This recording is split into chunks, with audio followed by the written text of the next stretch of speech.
Welcome to English online class. With me, your tutor, Mr. Gilbert Chivali. Today in English, we are looking at something interesting and important, which is contrast. Contrast. What is a contrast? When they tell you to contrast, they simply ask you to differentiate. There is a difference between comparing and contrasting. Comparing is to look for similarities. Contrasting is to look for differences. So, in English, the contrast is presented this way. The structures or expressions used to combine ideas that do not go together, the ideas that normally do not go together or are contrary. The opposite ideas. This one is in this way, this one is opposing to the other. That's what we call contrast in English. For example, Chanda was poor at mathematics, but he got a distinction. Are these two sentences similar? Or are they agreeing? They are contrary to each other. Because a person who is poor cannot get a distinction. Hence, this is a contrast. So, we've got words or structures that we use in contrast. Let us look at some of them. The first one is but and yet. But and yet. But and yet, in contrast, can be used interchangeably. That means, in place of but, you can use yet. Or in place of yet, you can use but. But there is a difference somewhere, somehow. Let us take note of this. Look at the example here. We'll just take the first example. Chanda was poor at mathematics. We used but. He got a distinction. Chanda was poor at mathematics, but he got a distinction. Let us try to use yet.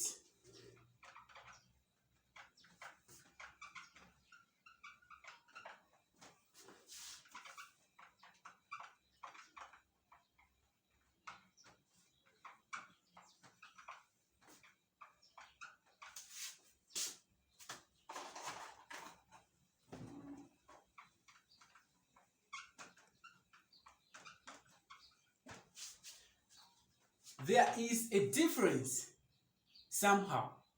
Look at it. Chanda was poor at mathematics, but he got a distinction. And Chanda was poor at mathematics, yet he got a distinction. There is a what? A comma. So, but and yet can be used interchangeably, but when you're using this but here, you shouldn't put a comma.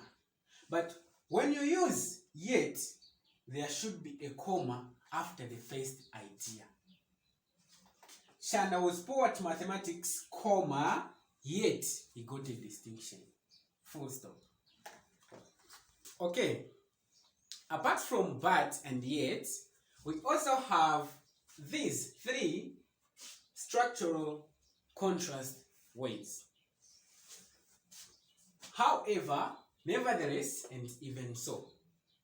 These three contrasting words carry the same meaning.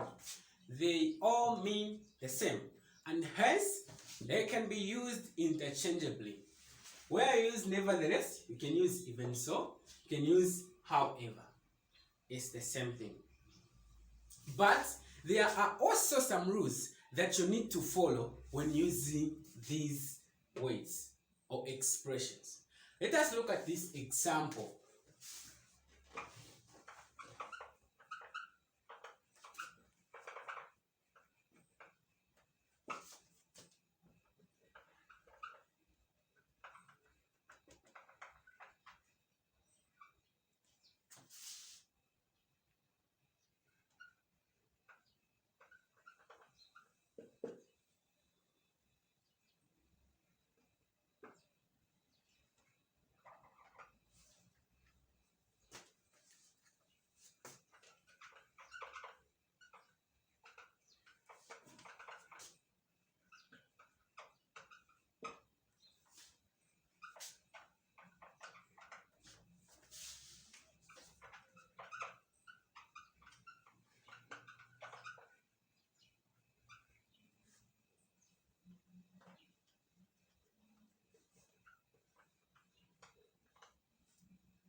just finish this.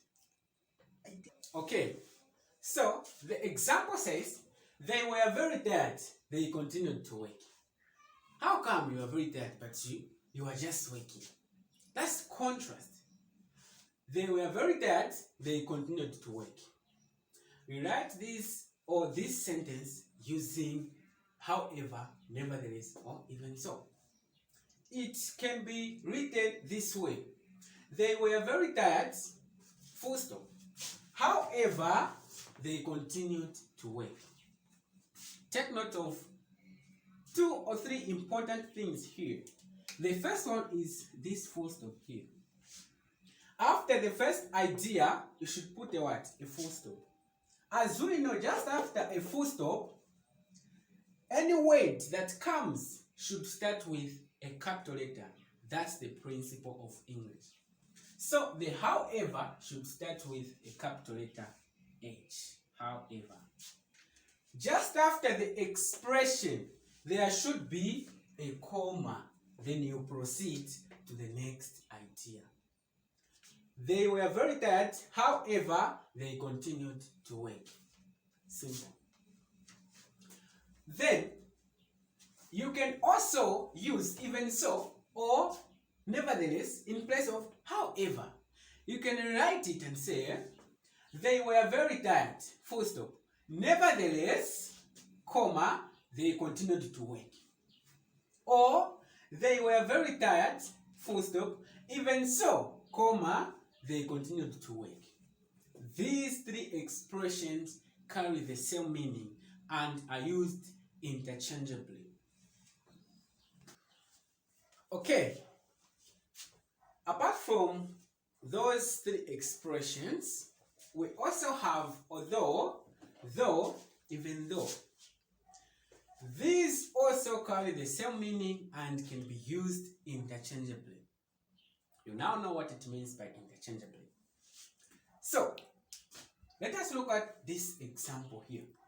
He was sick, he attended the party. He was sick, he attended the party. Although he attended the party, he was sick.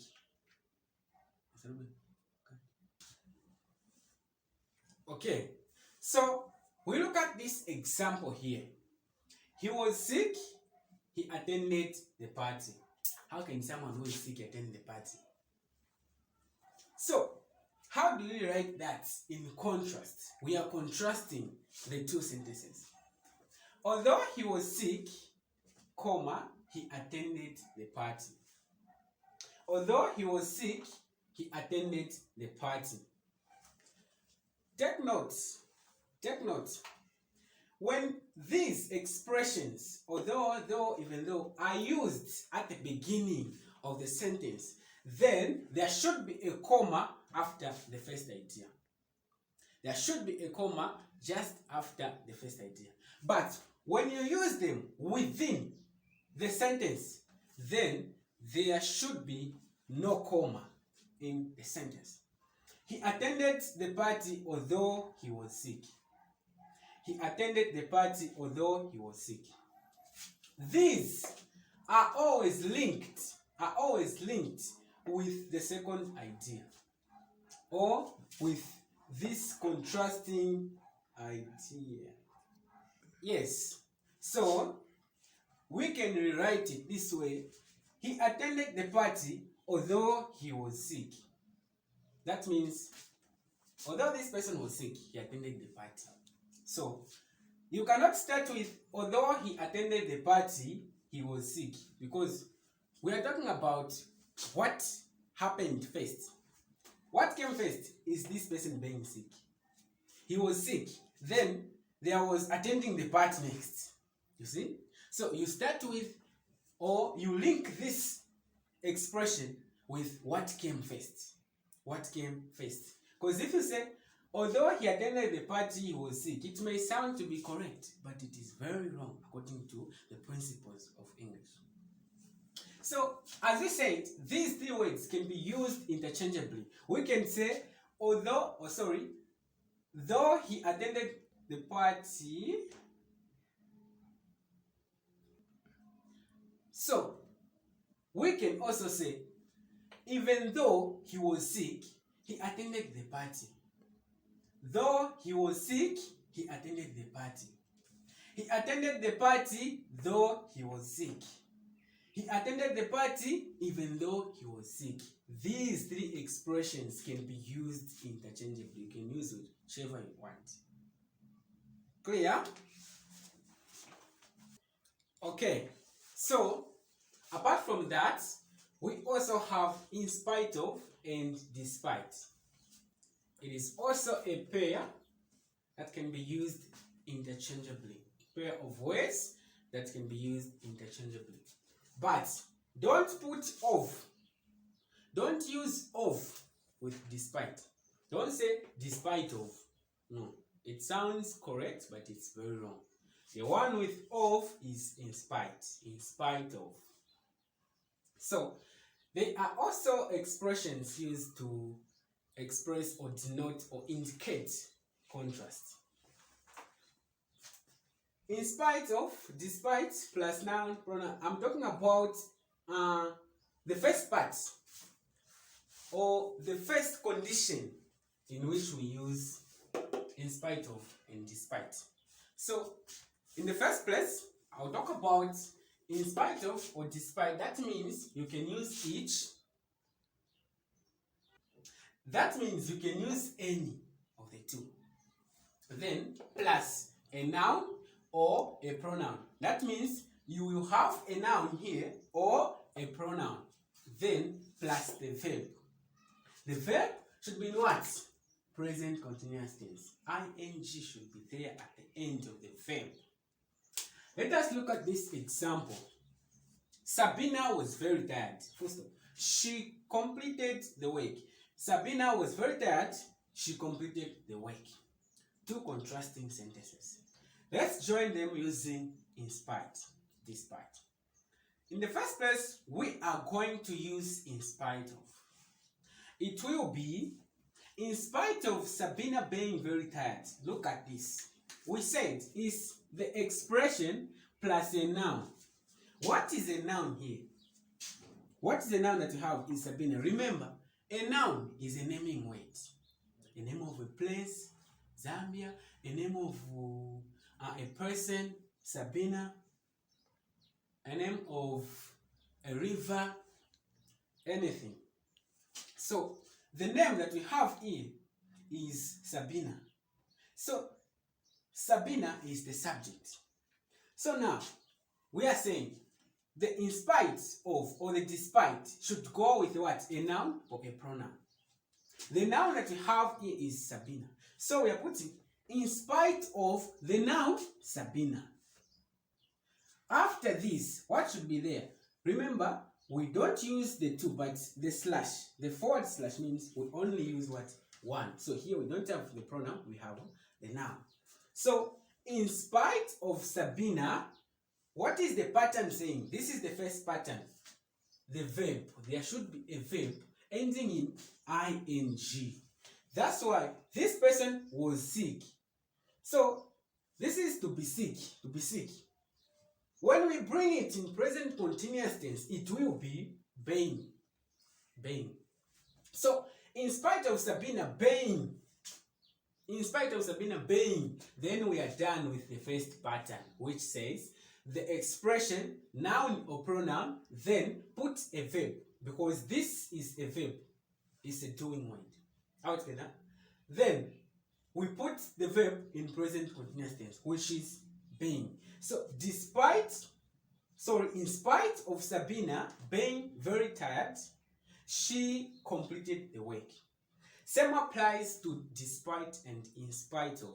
When you use these two expressions at the beginning of the sentence, you are likely to put a comma after the first idea. You are likely to put a comma after the first idea. These two words are also used interchangeably.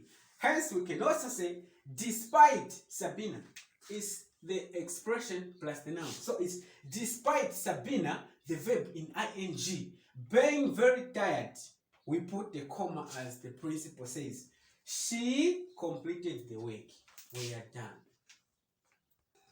Okay, so let us look at some of the examination questions. This is how the exam comes.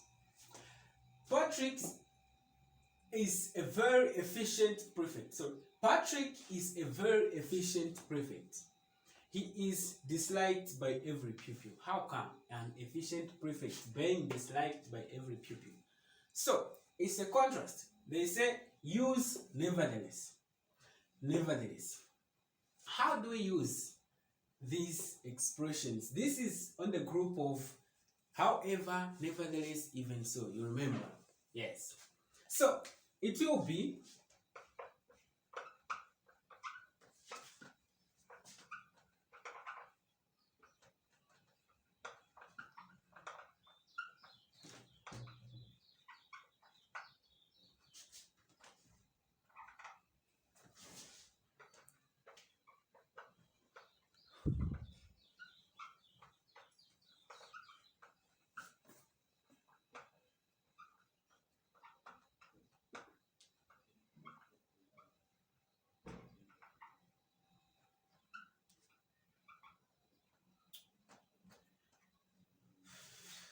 of course. Okay, so if you want, you can pause the video. Pause the video, then try to answer. Then compare with the correct answer here. Patrick is a very efficient prefect. He is disliked by every pupil. Use nevertheless. Patrick is a very efficient prefect. Full stop. Nevertheless, with a capital letter. Nevertheless, comma, he is disliked by every pupil. Full stop. Full stop. Mulimba was very sick, but he managed to walk. Mulimba was very sick, but he managed to walk. How can this sentence be if we use in spite to express contrast? You can pause the video and try to answer. So the correct answer is in spite of, we say it's a noun. So Mulimba, then there is a verb. Being very what? Sick. In spite of Mulimba being very sick, comma, he managed to walk. That's how it should be. In spite of Mulimba being very sick, he managed to walk. If we were asked to use despite, we could say despite Mulimba being very sick. We don't say despite of. Despite Mulimba being very sick, he managed to walk, because in spite of and despite can be used interchangeably. I have just summarized the topic, contrast. When sending you the video, I'll also send you the pamphlet from where I caught this topic from. The notes are there, and some of the contrasting expressions are there, which I haven't talked about here. So you study them, then we'll discuss them when time for discussion comes. That's in the WhatsApp group. It has been your teacher, Mr. Gilbert Chibale. See you in the next video. Hope you enjoy it and benefit the lesson.